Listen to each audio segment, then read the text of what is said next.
Welcome to the Courage Never Quits podcast, where members of the West Point class of 1986 tell their stories. I'm your host, Paul LaFontaine. As always, the views expressed in this podcast are those of the participants and not of West Point, the Army, or any organization. Let's go to the podcast.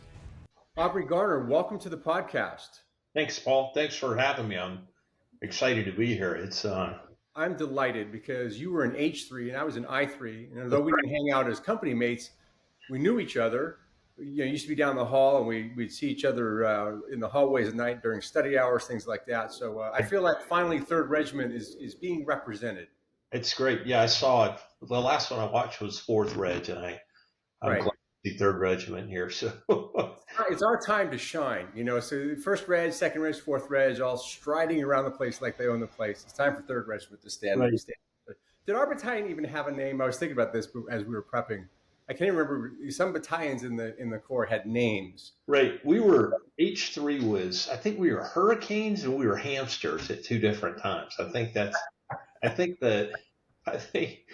Hamsters. I remember the Hamsters. Hurricanes may have come after. I think attack officer or something may have gotten involved. I don't think we were in the most ferocious end of the operation, if I remember it right. Oh, it was good. It was good. It was great being in 3rd Regiment.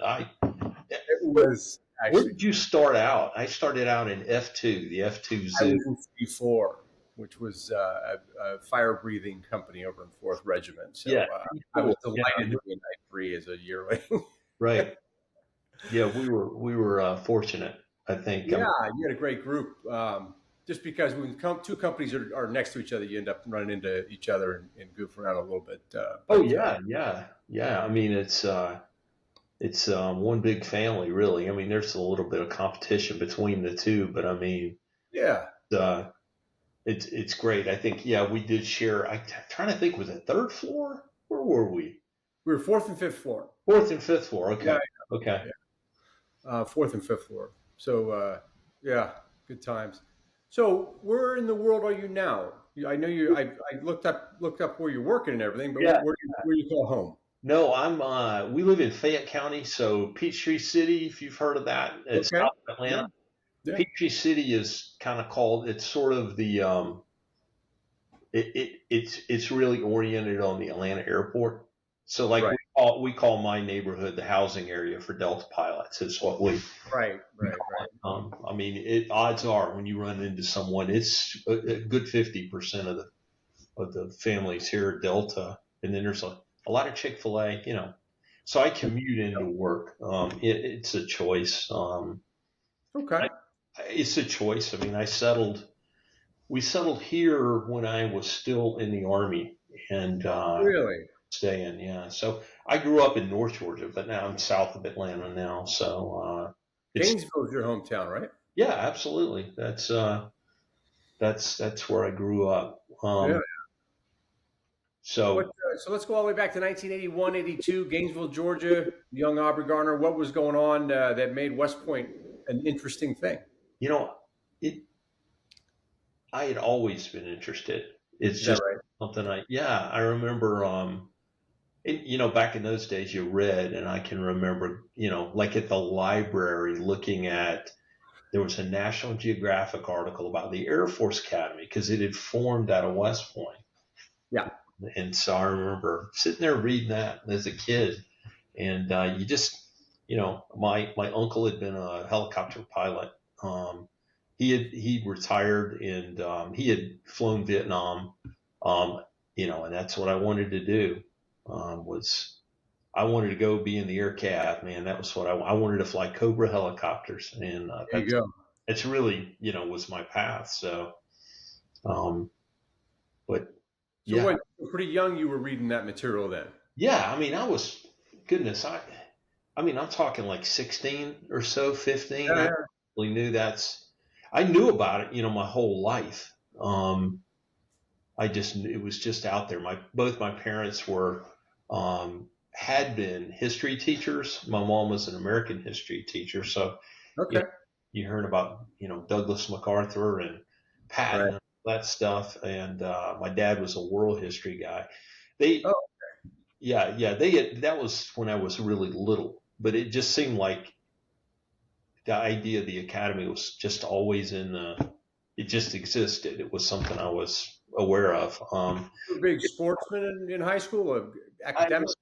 I What focus? football. I played football and studied hard.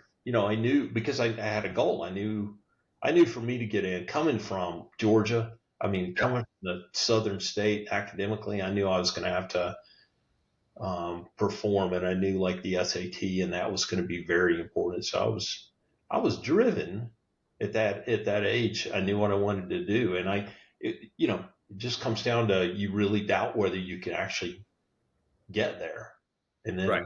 then you're there, and it's like better hold on in my seat, and get through So this. what preparation did you do once you got in? What preparation did you do for our day and in the run Well, up?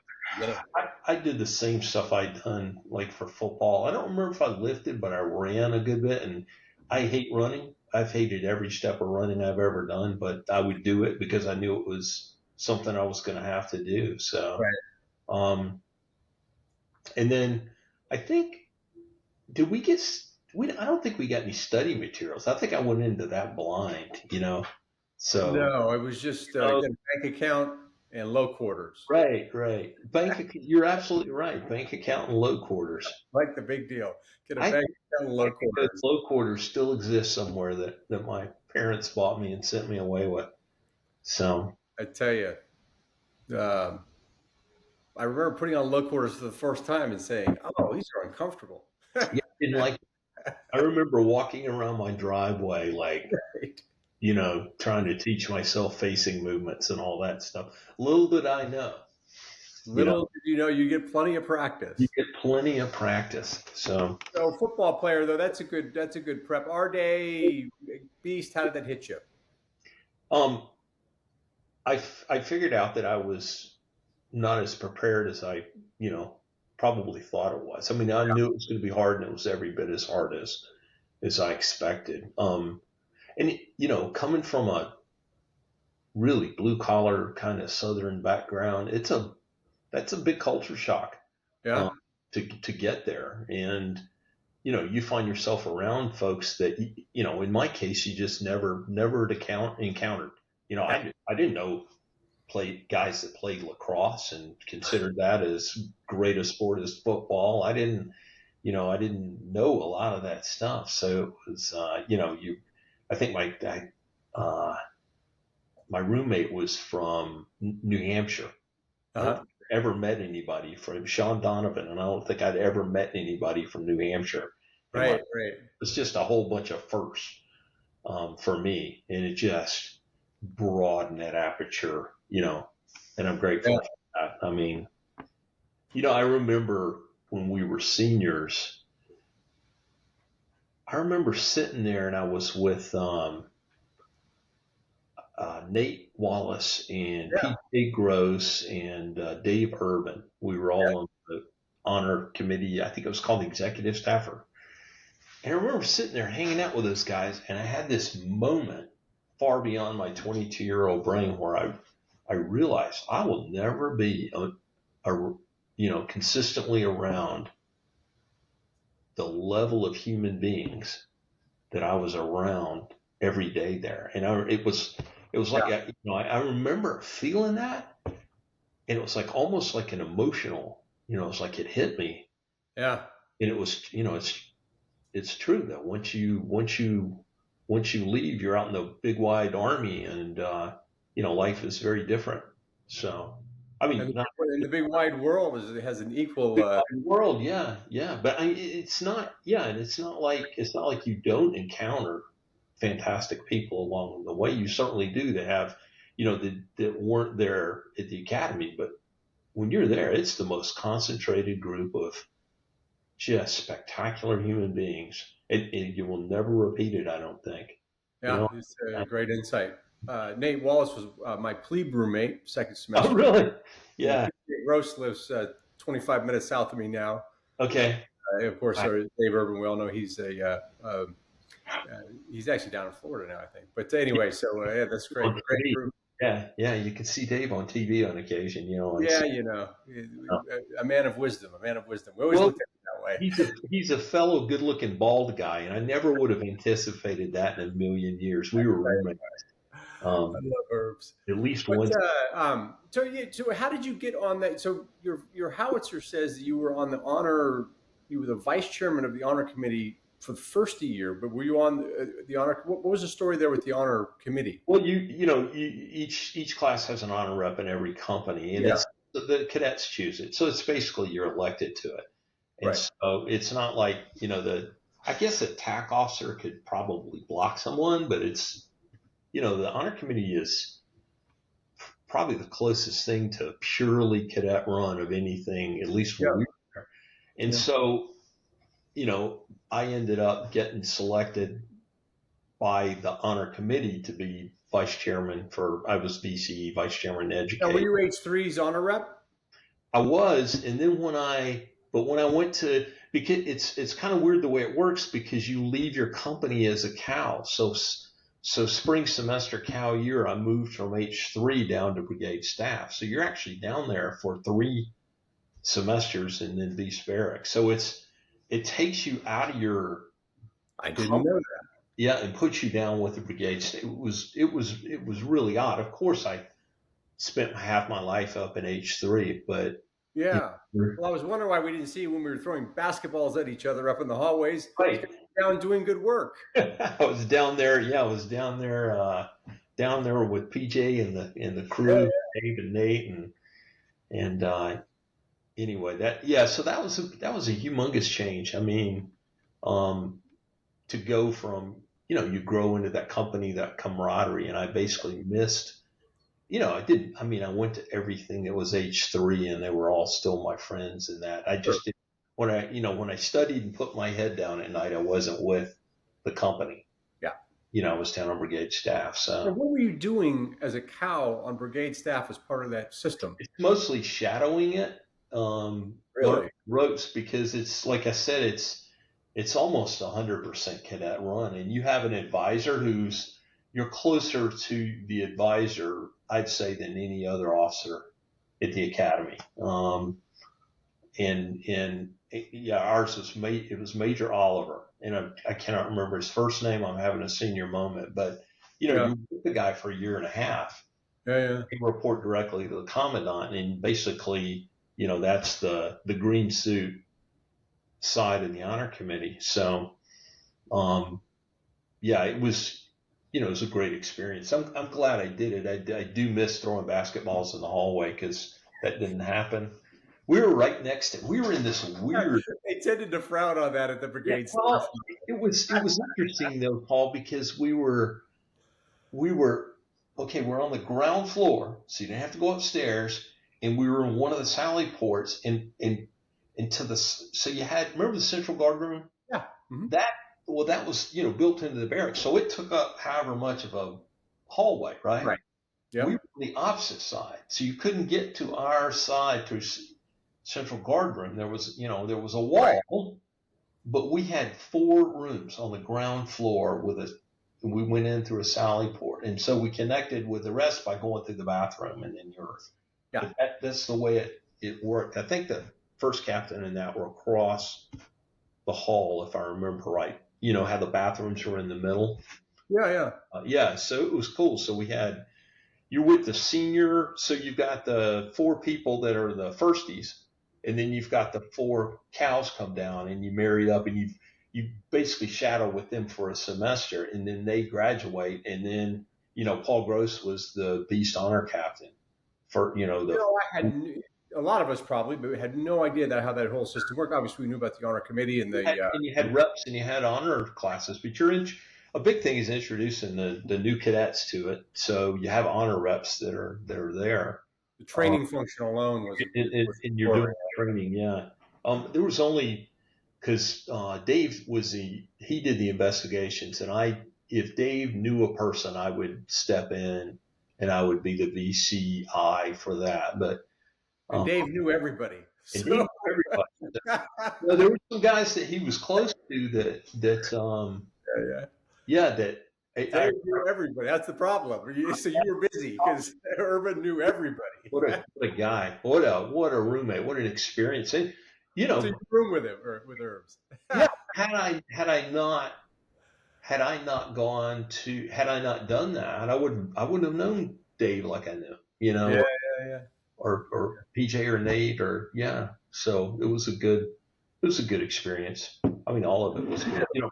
You don't realize it at the time until you have that epiphany. Is it? Well, then you're voted into the honor Yeah. rep position, not knowing that there's this potential. No, you really don't understand that. I don't think at the time. Bob Bullard was our honor rep for our company, and he stayed in the company and performed the function there as each company needed to have done. But yeah, that was a whole world that he had to. He was. He's Uh, plugged into it, and it's all it was all. I mean, in those days, think about it. There was no like a lesson plan or something like that, it was all paper. yeah. And then you had the records of who attended the classes and stuff, and that became important. When unfortunately somebody would get brought up on something, you need to make sure that they had the proper, the opportunity to That was part of it, to make sure that they're done training and everything. yeah. So Yeah. that was a lot of it. So I mean, you're spending a lot of time doing that, but it's certainly not the level of like your core squad sports and stuff. Those guys. Yeah, or those guys. That was a Gals, totally different world. What do you think you took out of that, kind of out into the Army and then your life now? Like, what did that experience teach you? Do you think? I think it's. I mean, I think everybody that leaves, everybody in our class Mm-hmm. has the honor code at their core. It's wired into everyone, and so I think every one of us walked away understanding the importance of integrity. Mm-hmm. I really do. I think I think everybody walked out understanding that the one thing that couldn't be taken away Yeah. by anything was their own personal integrity. And that was, I mean, it was important to me, but it was important to all of our class, I believe. Yeah. Yeah. So people carried that out there. I mean, that we got that at a young age. We were very impressionable, and people did stuff before they came to the academy. They lived their lives, but I mean, you're only 18 years old at 22. The oldest class.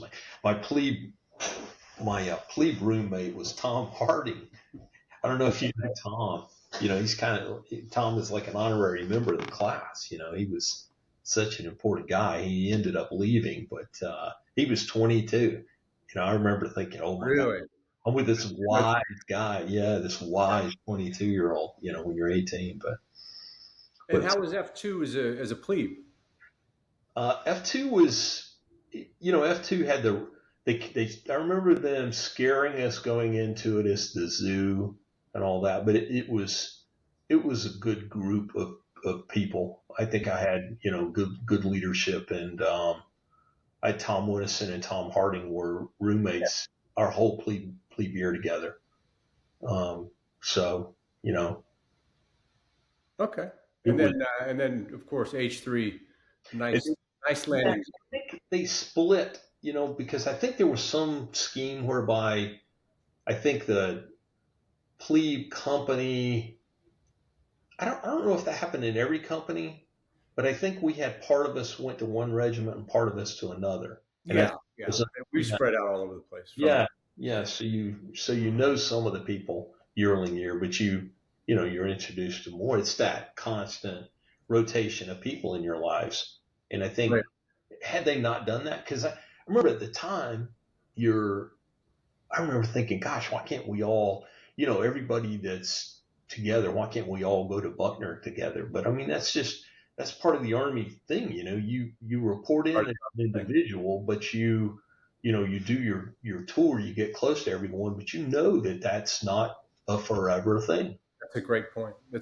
Relationships are portable in a positive way. If you look at it that way, as you got to slot in and make friends fast and colleagues and trust and things. Right. Yeah. I mean, because that's the way the Army is. So that's the way the academy was. But, it would have been easy to let us get kind of into our little niche, but you need to meet and cross paths with and sit in classes with, or, stand across from on the lacrosse field or whatever it is, with as many of those people that are in that group as humanly possible. And I know the academy changes its philosophy, but it's really, if you think about the ability to make connections that are more broad than your original group, and you have your academic friends from your major, that just widens your net, right? It absolutely does. I mean, how many people graduated with us? I think it was just under 1,000, wasn't it? Under 1,000, yeah. Yeah, and so I mean that's 1,000 people to get to know in 4 years, and you end up not. But boy, you probably, even when I look back like a howitzer, which isn't often, but whenever someone passes, I've made it a habit. I go into my howitzer and I write the date next to it, so that kind of causes you to flip through it. But I don't see faces in there that I completely don't recognize. Right. Right. Everyone's sort of stuck in that. Yeah. There's a few, but I recognize almost everybody, and names I seem to recognize. Yeah. Names I kind of recognize, but sorry, go ahead. No, go ahead. What was your course of study? I was a houseplants and animals guy, so I went the HPA route. I concentrated, I didn't major, and it was international relations, foreign policy. So I like foreign government, study of foreign governments and that kind of stuff. If I had it to do again, I was terrible in calculus. Calculus almost did me in, because I've never seen it coming from the South, man. There was no calculus. What's that? So they don't send the calculus down there. It smoked me like a cheap cigar. And so that scared me, because I wanted to do engineering, and it scared me away from engineering. Right. And then I talked to like a engineer officer that was he was a TAC later, and he goes, I'm an engineer. I never use calculus, and I'm like, well, gosh, I wish I'd known that. But again, you make your, But if you're interested in international relations and foreign stuff, yeah, it paid off, and it actually paid off in life. Well, great. Later on, you actually used it. I as a Army officer, I actually used it. I mean, I knew a little bit about this, this area or that area, and how the government worked, or why this decision was made, and it was super, super helpful. I think. Good for you. I think that's if you could whisper tips to your young self, it's like, it was actually a leadership program. You could study leadership, which you'll use. Yeah, why not do that? I love that. I had Huey. Remember the course we took in leadership? We had a leadership course that you took. I don't remember if I knew Dave Urban, so maybe we were firsties. I don't know, but it's where you learn about. I still remember like Maslow's hierarchy, and stuff like that. And I can't remember the name of it, but right, it was talking about the dimensions of leadership and the different personality types. And you got to take it. I thought that was fantastic. So many you could have, woulda, coulda, shoulda, sort of stuff. But I can remember my instructor. He was just a great leader, and I think he and Dave Urban, somehow there was some connection there. Like maybe he had taught Dave and kind of become an unofficial mentor for Dave or something like that. Yeah. And I remember, just gosh, what a great bunch of the TAC officers. It was just a great. I mean, there were some out there I didn't really care for, but there were so many that were just. You got to think those guys were just out of company command. To us, right? If you think about young those guys, all those TAC officers were, how early in their careers they were, right? They were out of company command and had gone and they sent them to grad school, and then they ended up at West Point. I had later, because I ended up staying at my assignments too long. I didn't have time for grad school in the Army. Yeah, I didn't really have time. Well, that begs the question: why armor? What was it about armor? Well, I wanted, like I told you, I wanted to fly Cobras. Yeah. And what happened was, I mean, it's kind of a long story, but I mean, when I went in, I could have gone, the other thing I was considering doing was going to Warrant Officer Candidate School and then go straight to flight school. Okay. That was, you could do that, but I really wanted to go to West Point. I wanted to go to West Point. So Yeah. I went that route. So I passed the flight physical going in, but when we were cadets, remember they fielded the Apache. Right. And I've got a muscle imbalance in my eyes, and they would always wave that. They would note it and wave it when the Apache was fielded with a monocular sight in it. Couldn't They be waved. would not wave it. Yeah. Yeah. Yeah. And the irony is I knew Apache because I was in CAV squadrons, all through my young adult life.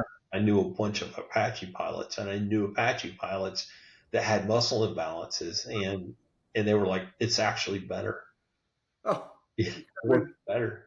advantage. Well, it's how your brain, adjusts. It usually. Yeah. Oh, right. Okay, that makes sense. So with that monocular sight, you can actually, if you've got a muscle imbalance, you can see both places. So I learned that in Iraq using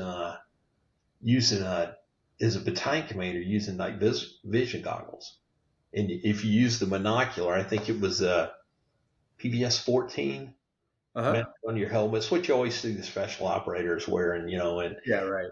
yeah, and I could go into buildings and you would go, you'd be in a dark area, you go light area, and it would wash out. And for me, my eyes would just adjust. I never flipped them up. I saw whichever was better.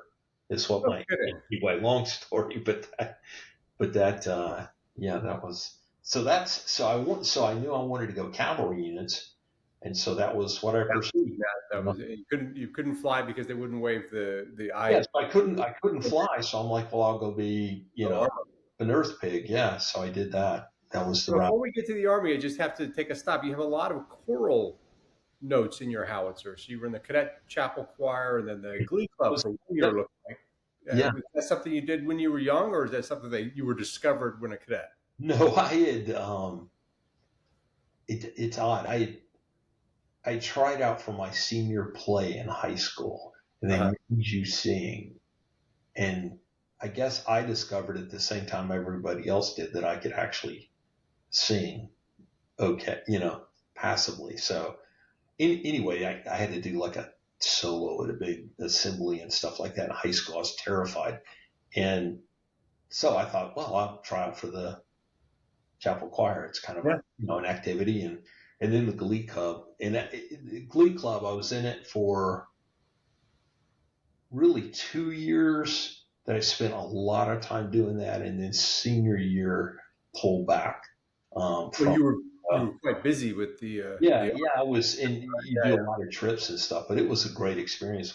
It's another way you mix with all the great people that are out there. It's just another means, where Sounds to me like you took a pretty good course, right? So you studied something that was interesting to you. You were in the choirs long enough that you met a lot of people and had some of those trips. Because I don't know if you heard the Glee Club podcast, but boy, talk about the rambunctious crew. And then you were on the honor committee as a firstie. Yeah. Pretty good deal. That's great. Yeah. So graduation, armor lieutenant, where'd you head first? My first assignment was first Cav. First Cav. Went out to Texas. I don't think I'd never been to Texas. And I drove out there with Scott Okeson. Yeah, Scott was in my company. Yeah. So Scott was, he and I, because we knew each other as cadets, but then we show up to jump school, that was the first, so I guess we had like a month off or something. And then we show up to jump school and there's not room for you because, they get that big influx of officers in the summer. So they sent us off post and they book us a room and so, we're roommates at the Colony Inn Motel. I mean, the biggest hive in Columbus. And so we spent yeah, so we were both going to first Cav, so we decided that this is after so you do your basic course. Yeah. And then and Scott and I were in the same basic course, and so we decided we'd drive out to Texas. And Scott had the '67 Corvette, and I met him because he was driving that thing from Syracuse, New York. Oh my! We came down and we married up, and I had my 1981 diesel VW Rabbit was what I had, and that Corvette. So we drive out there together. You got this Right. old Corvette and this old, Right. And I didn't realize it, but I was like Scott's pit crew, because the Corvette, I think, broke down 3 different times on the drive there. And so we'd take the Rabbit and go and find a part or whatever and fix it, on the side of the road, or if we could. As armor officers, there was a huge lesson in that. Yeah, we got it going. Yeah, he was very mechanically oriented. I was, I basically drove the Rabbit to the car parts store. But we were out there together and ended up in the same battalion in First Cav. So no kidding.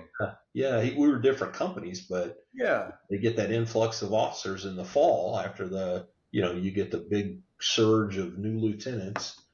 Did you all have one apartment complex you all lived at? So there was like 5 grads there. How did that all work? Well, it was Scott and I rented this house. Okay. Out in Killeen, Texas, and you can imagine what that was like. So I mean, just any. Having lived in a house like that, I can.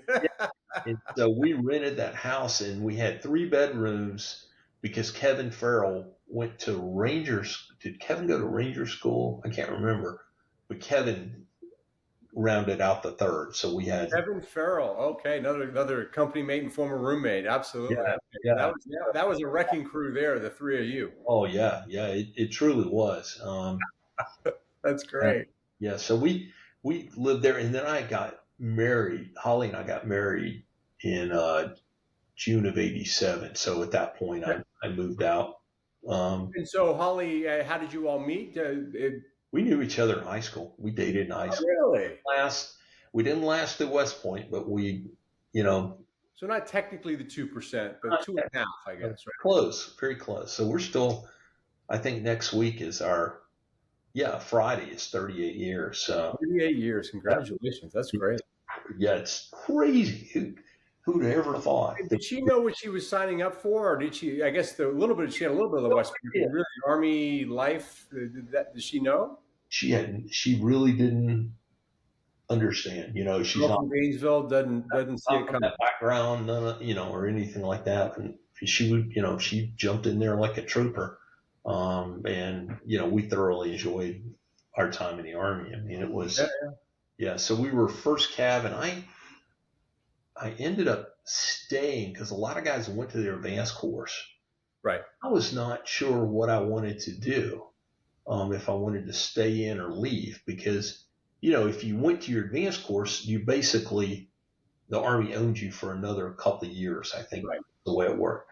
So I kind of stayed, and it ended up, we had we ended up getting deployed for Desert Shield, Desert Storm. So we were, so I ended up in my first assignment I left it in 91, I think, right after we got back from. Okay, so sure. Yeah, so a lot of guys were already finished with their advanced course by the time I even finished my first assignment. I'd been a captain. I pinned on, I remember, in Saudi Arabia, and then a lot of us did. Yeah, pinned on there. I mean, who would have thought that? I mean, goodness. Theater, yeah, it's crazy. So did that, and then came back, and then went to the advanced course, back to Fort Knox. So. And what was the thinking about staying in? That was a time when they were rethinking force structures, and there was lots of noise. What was your thinking? Yeah, I just decided I liked it, and it was, it was for me, and I didn't consciously say, well, I'm going to stay, for a full career. I didn't. Right. It wasn't like a conscious decision like that. I just, I knew I wanted, because I'd been in an Army unit, I knew I wanted to go be a company commander or a troop commander. What I really wanted to do was to be a troop commander in calf squadron. Yeah. I hadn't experienced that. So I went to the advanced course, and I got to know our sister executive officer, our sister battalion's executive officer. My company commander had been Abe Abrams, and I was his XO, and then he commanded headquarters, and I was a BMO in the Gulf War. I didn't run around and shoot him. Oh, good for you. And so, I had a tank because that was dragging a lot of stuff around. a lot of stuff. Yeah, so I had the tow tank. But so I got to know, it was J.D. Thurman, got to know him well with Captain Abrams at the time. Yeah. And J.D. had been flying Apaches, and he had a heart issue, and they grounded him. So he put him in a tank battalion to be a task force. This is some irony we'll get to, but my first brigade was organized into, it was called CAMB, Combined Arms Maneuver Battalions. And so like our A company, it was a 1/8 Cav, but it was a tank battalion. But our A company was an infantry company, and it was part of the MTEL. I mean, so it wasn't like you went to the field and you got an infantry company and traded a tank. It was part of your group. Combined arms to start with, right? And so at the time, Major Thurman had. Did the infantrymen consider that a good assignment? Was that a positive thing for them? I think that, we're talking mech infantry, so it's different. Yeah. It's not like you're making a choice to go light versus mech or something. I think those are some life choices, but I think the infantry company in the tank battalion was a good deal for them, because we had infantry officers that ended up being XO in a tank company. Huh. Okay. So I got to, and they were, in the battalion staff. I mean, it was a good thing. And it worked so well that when we came back, one of the things they did was change that organization and went back straight battalions. I don't know why that decision was made, but that's what happened. So, and I left before, I went to the advanced course before that occurred. We had a class of 85 guy, Carl Nank, and he was an infantry officer in that A company. I remember him qualifying a tank. Oh boy. Tank crew, Now, Desert Storm is a BMO. Were you the movement officer? How did that work? Or did you just get? No, it was a maintenance officer. So I had to, I was dragging. I was dragging equipment. I mean, just what you said. You got yourself over there, and then once you guys were out, you just I was the BMO in that same tank battalion. And so, the entire battalion moved. So I was right in the middle of the formation. It was unlike anything we'd done a little bit of that stuff at the NTC. So it's like, wait, here's how we did it at NTC, but we need to also bring in, what would have been the field trains and include that. So it was just big ships moving through the desert is how all the armor stuff moved at that time. So who would have thought it? But, Amazing. And after Desert Storm, you still had an appetite for the job. I mean, I wanted to go. I wanted to go to CAV squadron. So Thurman went to command 3-4 CAV, so I was able to get myself over to Germany because I knew I was going to go to Germany. So why not 3-4 CAV? So I was going to go to either a tank battalion or a CAV squadron. There were 2 CAV squadrons, I think, over there at the time. CAV, division cavalry still, because this was all during that huge drawdown. Right. Yeah, what was it? 5th Army stood down and 7th Army stayed in Europe, and huge drawdown in troops. But I was able to go to Germany and went to 3-4 Cav in Schweinfurt, which was the division cavalry for 3rd Infantry Division at the time. Okay. Yeah. So that was, so I did get to command a Cav squadron or a Cav troop rather. Yep. I did the A troop and then I did the headquarters troop. So I stayed in Germany about 4 years, almost 4 years. A lot of troop time. Yeah. That was my goal, was to just do as much of that as I could. So I'd stayed. I had stayed too long in my first assignment, and then I went to Germany and extended and stayed longer there. So there's no time for, you can't, because you got to do grad school and then that utilization tour. Yeah, yeah. You go to CGSC. Well, I had no time, so I Right. got selected for. No, I had. That's right. I left. I left the Cav Squadron, changed how to command, left Germany, and went to the UK. So I did instead of doing West Point, I was basically a TAC officer at the Royal Military Academy of Sandhurst. Is that right? What was that like? It was the greatest. It was That must have been amazing. the greatest years of my life. Yeah. How many years did you do that? Pardon? How long were you doing that? 2 years. It was a 2-year assignment. It was the PET, Personnel Exchange Program. So I was the only U.S. Army officer assigned to RMAS. And what was your role as a TAC officer of what? Oh, well, Sandhurst is only a 1-year program. So most Right. officer cadets coming in, I guess for a long time a lot of them were not university grads. When I was there, it was almost 90% university grads. Right. They're coming out of university with knowledge of the military, but they go into Sandhurst and it's a grueling 1-year program that they go Right. through.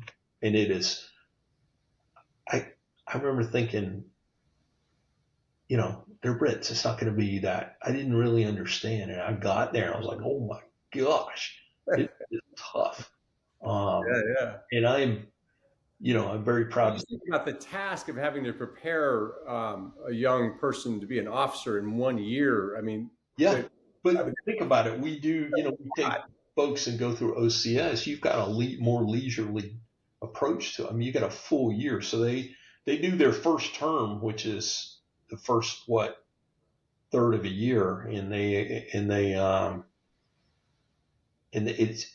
it's like beast barracks at the very beginning. right.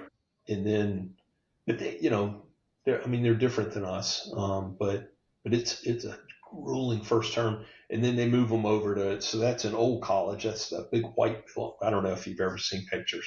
It's the I big. haven't had a chance to be there. I lived in London for a while. I didn't have a chance to go see Sandhurst. But they move them to New College, and so what I would do is I picked them up at New College, and I'd be platoon commander. They have a captain.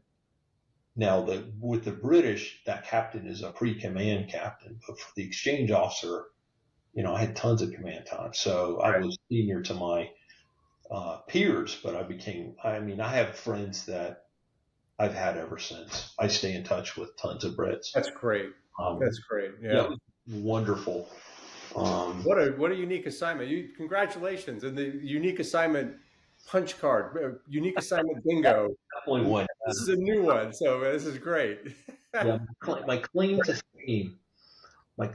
fame is that I commissioned James Blunt into the British Army. Really? There you go. He was one of my cadets. So, but we had just a great bunch of guys. That's terrific. Fantastic. So, yeah. So so after that was your. That was 2 years that I would have been doing a utilization tour had I gone. Yeah. Like a lot of guys have gone to grad school for 2 years. I did so I did Sandhurst, and then I went. I got selected for major, promoted while I was there, and selected for CGSC. So I went back and went to Leavenworth and did CGSC there. Who was in your class? Any of our classmates join you there? I know a couple folks on the podcast said that it was like yet another time where a bunch of classmates came together and got a cycle a little bit. But it was, and I'm trying to think of classmates. I know I had tons of classmates there, but I'm just not. That's fine. Yeah. I'm having a senior moment there, but yeah, that's fine. But Holly and I did not have children, so we lived off post. Okay. So your priority for housing is people with children.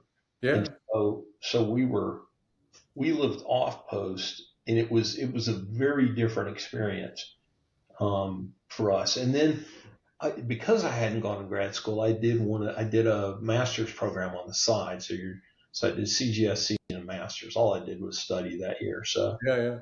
That's all I did. Master's in. It was an MBA it's a college in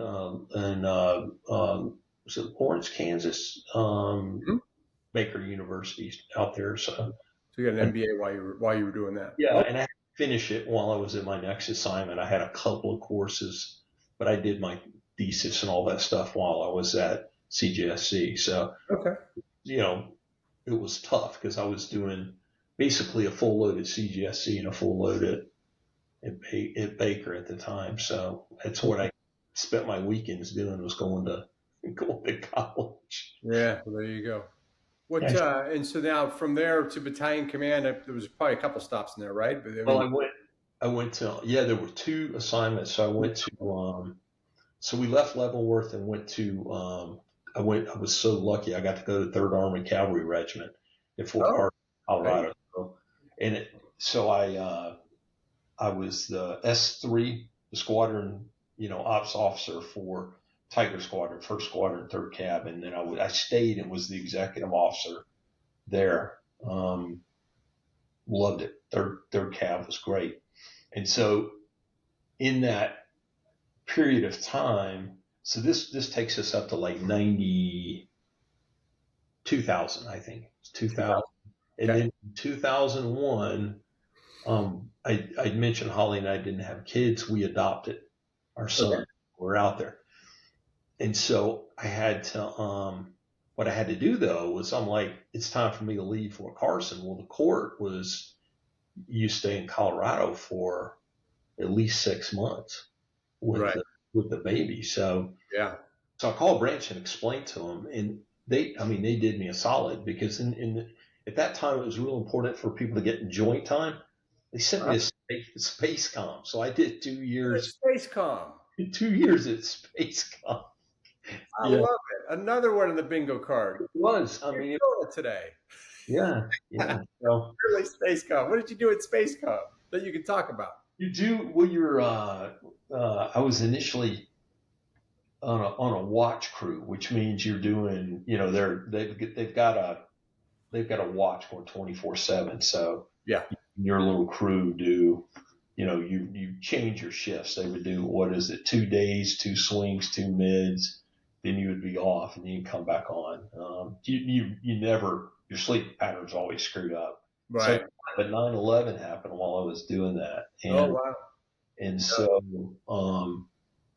and then I got sent down to CENTCOM because the war in Afghanistan was going on. So it was me and another guy doing like 12-hour shifts there. And then at CENTCOM headquarters, and they called me and said, "Do you want to be the future ops branch chief?"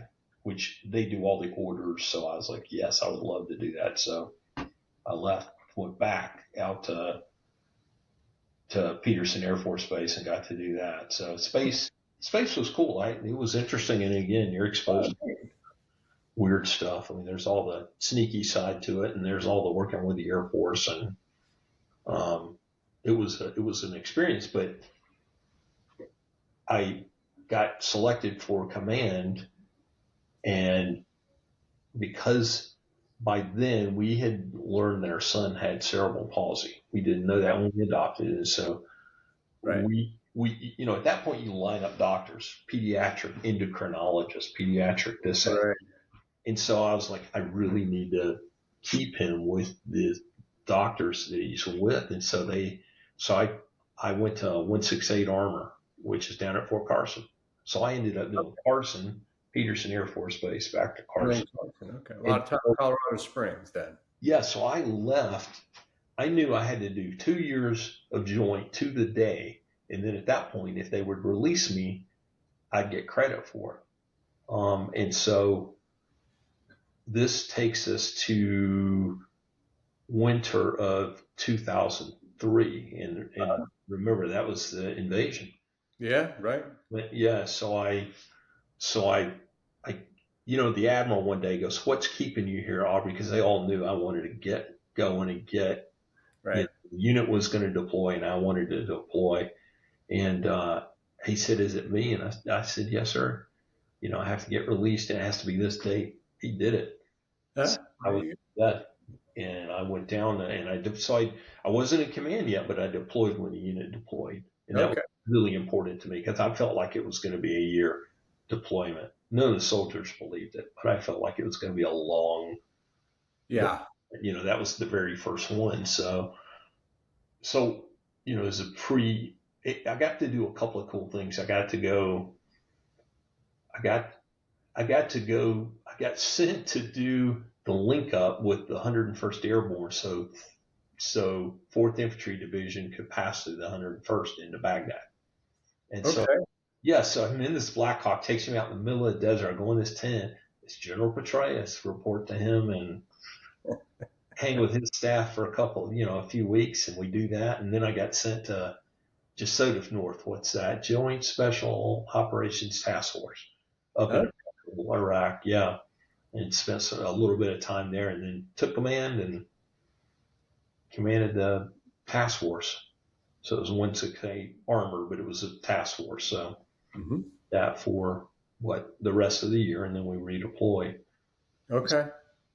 So the irony is that I had said we'd come back to it is in the first Operation Iraqi Freedom, they figured out how difficult it was to do long-term task organization and how you had to be task organized. So when we get back to Fort Carson, one of the big things on the docket for us, in addition to shooting gunnery and doing all those other things, was to reorganize. Instead of combined arms maneuver battalions, the whole Army went through and did combined arms battalions. So when I left command, instead of just tank companies, I had those are the little guidelines back there, but I had 2 infantry, 2 tank, an engineer company in the headquarters. As a result of this combined arms concept. Yeah. So we were a combined arms battalion when I left it. So, and then we left and came to. You had 8 organizations in your. No, the 2 of those are duplicates because the A and B tank eventually went over to the other. Okay, so you still had 4, but they were different. Yeah. So I had I had A and B were infantry, C and D were tank, E was engineer company, and then I had a headquarters. It was very different. What it reminded me of was having been in the CAF squadron. You've got your tank company, you've got your 3 scout troops, but you also have your howitzer battery in there. So we kind of reorganized in something similar to that. I mean, you had dismounted infantry, with your Bradleys, and you had your tanks, but you also had that engineer company. So that it was interesting to see that, going from the first Gulf because it worked so well being in combined arms maneuver battalions, it worked really well. But then they undid it. But then the Army went back and fixed it, later. So, but we did. Did I read correctly that you retired in 2006? No, I retired in 2011. So 11. Okay, so you had 5 years. Did a stint at Forces Command. I was current ops chief in the big Force Command headquarters. It was just a lot of stuff. And then I went to War College. Ah, okay, great. I got selected for War College. And so what I did, I gambled because my son had already started. He was scheduled for surgeries, leg surgeries, and he had just, a lot of things that he had to go through. He's 24 now. He's at summer camp right now for a week, but it all turned out. But so what I did was, while I went to War College, I left Will and Holly here. This is the craziest part. So I leave Will and Holly here in this area, not in this house. And I go and I lived in a trailer, bought a camper, not a trailer, a camper. Camper, not even a trailer. And I lived in the campground at Maxwell Air Force Base. So I went to Air War College so I could commute back. I saw that, yeah. Well, at least you didn't have Okeson in the other bunk, so you at least got. That would have been great, man. That would have been awesome. That would have been awesome. So, yeah, and you know what? I got there and I'm thinking, man, what kind of redneck am I? I'm going to be living in the campground. Yeah. And, I'm Cooter Brown anyway. And lo and behold, there's like 30 guys doing the same thing. Yeah. Yeah, a little campground. Like a whole community. We had a tighter community than the Didn't Yeah, have. well, unlike the you living in a neighborhood of Delta pilots, you were in a campground full of Army officers. Army and Air Force, yeah, living in camp. Army Air Force, right? Yeah. I mean, there was barbecues every Friday, and There you go. literally, so it was a really good bunch. So finished that, and so I knew I was like, if I wanted to keep Will with the same surgeon and stuff, because things were like lining up. So I volunteered for Third Army. Nobody wanted to go to Third Army. I mean, that was what everybody's fearing at War College. I called Branch and said, I volunteer for Third Army, which is here at Fort McPherson in Atlanta, same quarters as ForceCom. So I of course they're like, yeah, you're an idiot, and we'll put you in Third Army. So I went to Third No problem. Yeah, they're like, you sure you want No problem for me there, Garner. Like, they were happy, man. So just check that off. So I came back and spent. What is Third Army, and why is it so? Third Army is the Army Component Command of Central Command. Oh. So yeah, so you can be, like in the Gulf War, they formed. That was the headquarters for all Army forces. Was that Third Army? It was a CFLIC, so I can't remember what that stands for. But you form a big, that headquarters can travel, and that's what we did. And so I was all over the Middle East and spent a lot of time away. But Will was able to, get his surgeries and things like that taken care of, so it worked out really well. We kept, same orthopedic surgeon, same doctors. Therapists and everything. So it was the best thing for him. And so on your Facebook, I see a lot of horse pictures. Who's the young lady with the horse? Well, okay, this is the crazy part I left out. I can't believe I left it out. No, that's why I'm here. So we could not. So we couldn't. So we adopted. Couldn't. Right. We adopted. And I go to, like, it was like days before taking the camper to Maxwell. And I had traveled to the UK to go to a reunion of one of the platoons. And Holly had taken Will back out to Colorado at a camp for little bitty kids with special needs. And so I call from a dear British friend's house and get in touch with her. She's pregnant. Like, it can't be. It's medically impossible. Right. I mean, so we're already locked in at that point. So yeah. So during that pregnancy, I spent 90% of the time at Maxwell, and she was here in this area and so we ended up, that's Olivia, my daughter, who's now 17. Yeah. So she's 17. There you go. That's where the horse picture. So she was cross country horse. Looks like she competes at a high level. I mean, It's pretty. No, it's pretty competitive. I don't know that she'll do it in college. She wants to be a veterinarian. I don't. We've gone through and had horses, and she's had an excellent trainer. She's had a couple of horses, and now she's kind of doing it for fun. When she was younger, it was very much focused. Holly loves riding, so got to leave. So I just wonder how horses hurt themselves by walking and need to have the vet come out and see them constantly. What is that all about? Yeah, why? Well, she's got to be a vet, so in your old age, you know, be able to pay for the barbecue sauce. What I've learned, Paul, is that horses should never have evolved. Right. They shouldn't exist. They're so delicate that they should not exist. I think they only exist because of us. I think they would have. You go to the horse and say, "You've had your day. Your day is done." So in fact, she rode today and fell and it was good because she landed up. It was cross country, which is so dangerous. She landed on her butt instead of her head. So we're thanking thanking the Lord for that because it ended very badly. So when I retired, then we're in this area, and Will still had one more surgery to do, and I was like, I don't want to take him out of this area. He's in the school. Right. Olivia's coming. Olivia was she was just a baby, And I was the only full colonel at War College whose wife had a baby, by the way, while they were a student. And so when I retired, I really narrowed the aperture, and I started looking at. I was thinking I'd probably do defense contracting and work a lot out of Fort Benning. And I put in a couple of applications. Somebody showed me how to do applications for the government, and I ended up getting hired at CDC like while I was on terminal leave. So Yeah. So that's been 14 years now, and I just can't believe 14 years at the Center for Disease Control. So talk about that's a heck of a journey. What did you start doing there, and what do you like? Crazy. I mean, I went from because you list 3 roles, but I imagine you've done all sorts of things there. What talk about? Yeah, you do. I mean, you can do as much or move as much or as little as you want within your organization.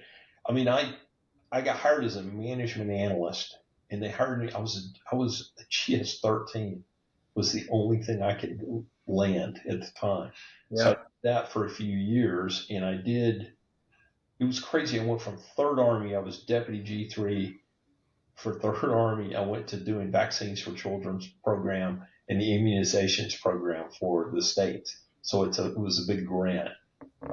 So I managed kind of working with the program office to get, all the stuff moving so that it would occur, and then buying all the vaccines. And then talk about how you thought about that transition. That's like, it was the first couple of days, right? You walk in, you like, still is every day.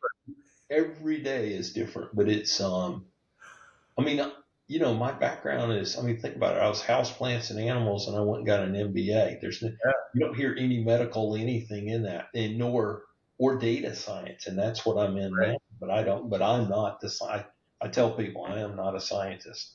I'm here to make things happen. So a lot of times, what's valued in the operations side is somebody who can figure out what needs doing and do it and make it happen. And I worked for one of the deputy directors, and I finally said, I figured out what my job is. And he's like, well, you do great. What is it? And I said, I am here to hack the bureaucracy. So I'm like, you're like the inside guy on the bureaucracy to enable the scientists to do the things, and leadership to do what they need done. So, it's kind of interesting. If you talk to a lot of classmates and graduates, there's a common theme around that kind of thing. 100%. Yeah. I mean, to have that ability to just kind of short circuit things and expedite things in a way that gets things moving. Yeah. So I've kind of found I do a lot of contract stuff, but I'm not a contracting warrant, but I manage contracts. And so I've moved up the food chain and to where I am now, and I'm the operator. 14 years is a good run.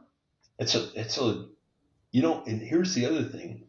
And if there are any classmates out there that are doing in the federal government, your time at West Point doesn't count towards your retirement. But your time at West Point, you're a federal employee. You're able to buy into the retirement. I bought 4 years. You bought it for under $1,000. And so that obviously adds back into your retirement benefits, right? Oh, people will spend $50,000, $60,000 buying back in for previous time because we were paid so poorly as cadets. There's this huge advantage because they look at the pay scale and they're like, what? And I'm like, dead serious, man. Here it is, official. Yeah. Well, Mama Brava's wasn't that expensive. Yeah. So they go through Mama Brava's index. They just said, well, if you can buy 5 pizzas a month, you're good. You're good, man. You're good. It's not like, you got to buy, toothpaste, deodorant, and Mama Brava's. That's about it, right? And beer and alcohol. On occasion. What do I need? So we were poorly able to buy it for nothing. So how many years of federal service will you have when you knock off? Assuming you knock off. 18 years. I'm at 18 now, because I've got 14 and then the 4. And so, Olivia is 17. She's not gone to college yet. So, yeah. So I'm Right. gonna, I'm gonna stay in the saddle until as long as I can. Yeah. With everything. I mean, there's a lot of changes, a lot of challenges, but I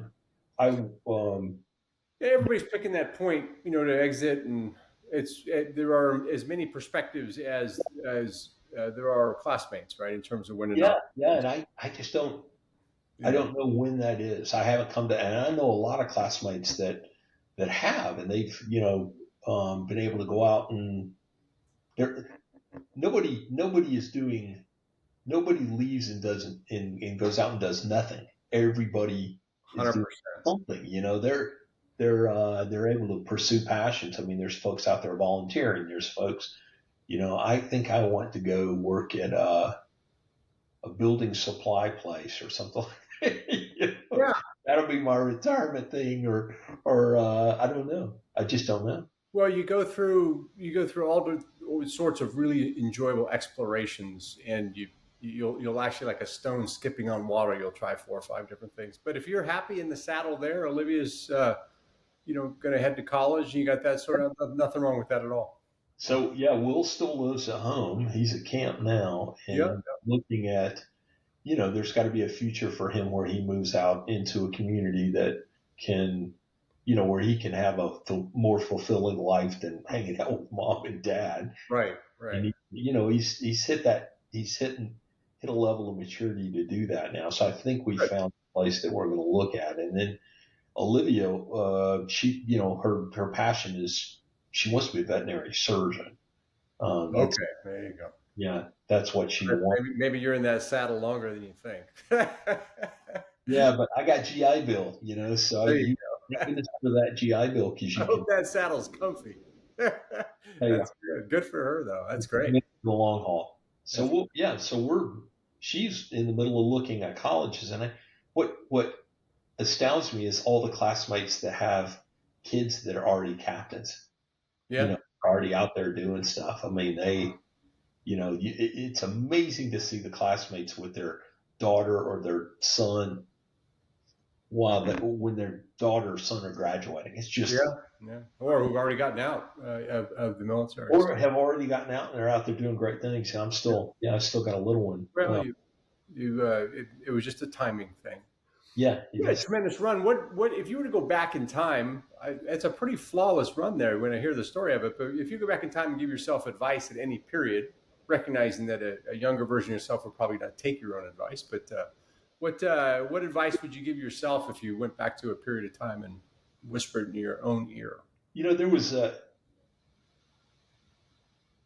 first of all, the thing I would have said is to myself, if you could, and you could, is don't stress it so much. It's going to work out. Just let it work out and accept it. And just live in that. I think that would be the biggest. I mean, I look back at decisions and there are decisions I would have changed, but I think looking back on everything, you're never quite sure it's going to all work out. Right. Some of that's by design. I think, in the Army, I think some of that's by design so that you are kept at a level of, where you're at, where you're doing the best that you can do, where you don't ever get complacent. Yeah. Keep alert. Right. Keep alert. Right. That's wise words, right? Because particularly now at the perspective that we have now, we can look back and say it all worked out. Well, what's crazy, is that if you think about it, because nothing I said is profound because you had people telling you that. My dad, I lost my dad last October. He was telling me that all, he's telling me that all along. It's going to work out, son. It's okay. It's gonna just let it work out. But you don't listen to it, man. You can't. Yeah, even the most disastrous things at the time that appeared the most disastrous end up working. Yeah. But golly, it was great. I love the Army. I never consciously said, okay, I'm a major, so therefore I have to stay in. Right. It was just what's next, and it Yeah. was what are we going to do next? So, and it worked out. So I was super blessed, and we are. So Great. Is there any story we haven't covered that you, as we were preparing for this, you thought, gee, I want to make sure I tell the story of X? Is there anything we haven't talked about? I actually was sitting there trying to think if there was some story or something we needed. I didn't come up with a story. I was mainly focused on the timeline. Like, okay, I did this, and then we did this, and then we were here, and I think it was a great run. I'm proud to have spent 25 years, in the Army, and then was super fortunate to work on to go back into government, in a completely different role. Yeah. It's like, it's astounding how flexible we are after that experience. And I have nothing but just, they always say, what's a great place to be from? Because we all complain when we're there. Sure. What a fantastic place. What a wonderful experience that was. And here's one thing I was thinking about, Paul, is like our next reunion is going to be our 40th reunion. 40, man. And so so remember you have the little 1986 thing you can wear on your sleeve if you want over your jacket. When we were there, the guys that were there for their 40th, it was 1940s, man. Yeah. It was World War II time. Remember that? You see, what was it, like 1943 and a half? And we're talking that length of time. It is astounding. That was back when things were in black and white. I think my daughter is convinced that the world must have been in black and white because old photos. You look at I guess we lived at a time when the film was all much more, the colors were much brighter and simpler, I guess, when you look at the old films from Desert Storm and all that. That's very true. Yeah. Well, you had mentioned that when you were sitting in that room with PJ and Nate and Nate, and you were realizing that you would never be around that concentration. We still do have that concentration. We're just more widely dispersed, but we have the connection still. So I think that's part of the enjoyable part of this part of life. As much as I complain about internet time, time people spend on social media and that, it's also what allows us to do things like this. Yeah. And it is what allows us to reach out to classmates when you see that something has happened. I don't know. It would have been so different to be at this age, knowing there's so many great folks out there going through different things. You're able to be closer to them, contribute when you can. And it's what's allowed me to stay in touch with all the Brits. Sure. Right. If you think about that class, of the internet, that class of 46 grad being this age, and the only way that he would keep track of things was through the assembly, which he'd get every 6 months or whatever quarter. We're now a text, a direct message, can get us together where we can see each other after many years and catch up. So we're lucky in that way. Yeah, it's great when you run into a classmate. That time means nothing. Right. I mean, it just goes away. Sure does. You just are right back. That's right. And if I saw you right now, I'd throw a basketball at you. That's right. Just to make up for it all. Deserve that. No, but it's so funny though. I mean, when you meet a classmate, it doesn't matter how many years have gone by. It does not matter. It really doesn't. It's really amazing. Aubrey Garner, thanks so much for joining me. It's been fantastic catching up, especially someone who lived right down the hall back in the day. These are always special ones for me, and I really appreciate you coming on. I really appreciate the opportunity to be here, and I'm glad to take part in it. and I want to see more classmates do it with Right Paul. on. We got to get as many. Take up Paul's evenings. There you go. Thank you for listening to this episode of the Courage Never Quits podcast, where any member of the class of 1986 who is willing to tell their story will be a guest. To get the word out and stay up to date on the latest episodes, hit the like and subscribe button. With over 900 living graduates, we have a lot of stories to tell, and you don't want to miss any of them. We'll see you in the next episode.